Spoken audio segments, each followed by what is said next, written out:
আসসালামু আলাইকুম আমার আপু ভাইয়েরা যেখান থেকে আমার ভিডিও দেখছেন আশা করি সবাই খুব ভালো আছেন, সুস্থ আছেন, নিরাপদে আছেন। আমি আলহামদুলিল্লাহ আল্লাহর রহমতে ভালো আছি। তো আমি আজ আপনাদের সাথে বিরিয়ানি রেসিপি শেয়ার করব। এখানে আমি বিরিয়ানি পাক করার জন্য গরুর মাংস নিয়েছি। গরুর মাংসটাকে ধুয়ে ছোটো করে টুকরো করে নিয়েছি। এরপর আমি গরুর মাংসে যা যা মশলা দিলাম, পেঁয়াজ বাটা, আদা রসুন বাটা, একটু মরিচের গুঁড়ো আর আমি হাতে বানানো বিরিয়ানি মশলাটাকে আজকে আমি হাতে বানিয়েছি, প্যাকেটের মশলা ব্যবহার করিনি। আর দিয়েছি 2 টেবিল চামচ গুঁড়ো দুধ, আর ধনিয়া দিয়েছি 1 টেবিল চামচ, একটু চিনি দিয়েছি, আর দিয়েছি সরিষার তেল। এখন আমি মাংসর সাথে মশলাগুলি ভালো করে মেখে নেব।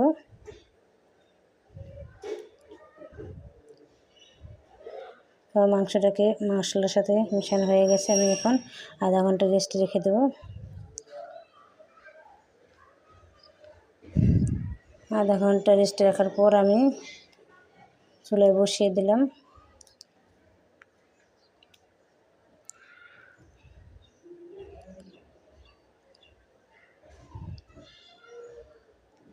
তো আমার আপু ভাইয়েরা আমার ভিডিও দেখতে দেখতে লাইক দিতে ভুলে যাবেন না। সেই সঙ্গে যারা সাবস্ক্রাইব করেন আমার চ্যানেলটি সাবস্ক্রাইব করে নেবেন। আর যারা ইতিমধ্যে সাবস্ক্রাইব করেছেন তাদেরকে অসংখ্য ধন্যবাদ। তো মাংস থেকে পানি বের হয়ে আসছে।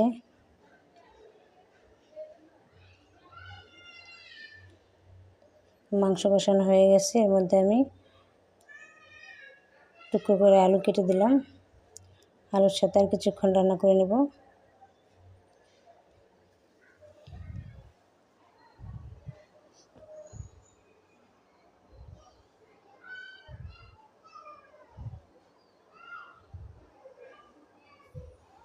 আমার বিরিয়ানির জন্য মাংস রান্না হয়ে গেছে। এখন আমি একটা পাতিলে তেল দিয়েছি। তেলটা গরম হওয়ার পর আমি এখানে গোটা মশলা দিয়ে দিচ্ছি। মশলাগুলো একটু নেড়ে চেড়ে ভেজে নেব। ভেজে নেওয়ার পর আমি এখানে পেঁয়াজ কুচি দিয়ে দেব।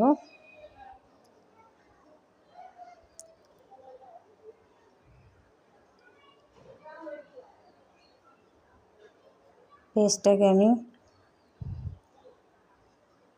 ভেজে ব্রাউন করে নেব।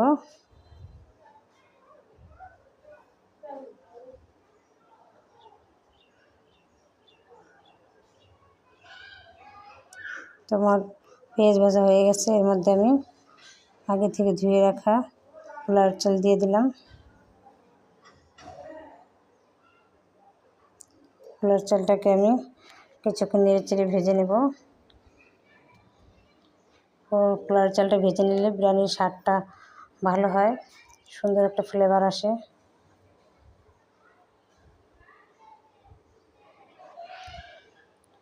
তো আমার চাল তুলে নেওয়ার পর আমি এখানে গরম পানি দিয়ে দিচ্ছি। আমি 3 পট চাল নিয়েছি।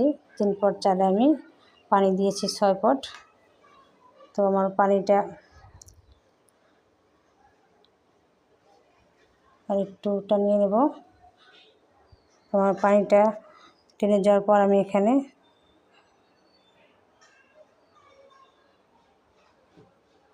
রান্না করে রাখা মাংসটা দিয়ে দিলাম।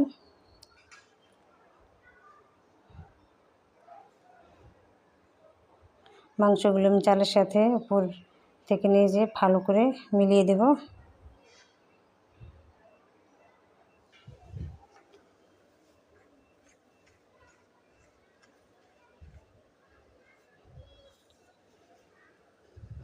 তো আমি ঢাকনা দিয়ে ঢেকে কিছুক্ষণ রেখে দেব।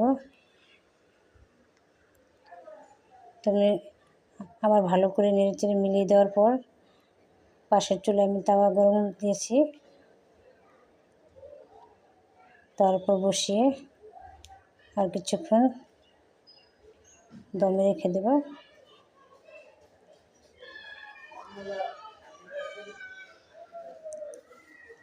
তো আমার বিরিয়ানি রান্না রেডি। আমার বিরিয়ানিটা খুব সুন্দর ঝরঝরে হয়েছে, খেতেও স্বাদ হয়েছে। আমি খাওয়ার পর দুপুরে খেয়েছি, বিকেলে ভয়েস দিলাম। তো আজকের বিরিয়ানিটা সত্যি খুব টেস্ট হয়েছে। আপনারা বাসায় ট্রাই করে দেখবেন। তা আজ এই পর্যন্ত। আবার ফিরে আসবো নতুন কোনো রেসিপি নিয়ে। সে পর্যন্ত আপনারা ভালো থাকবেন।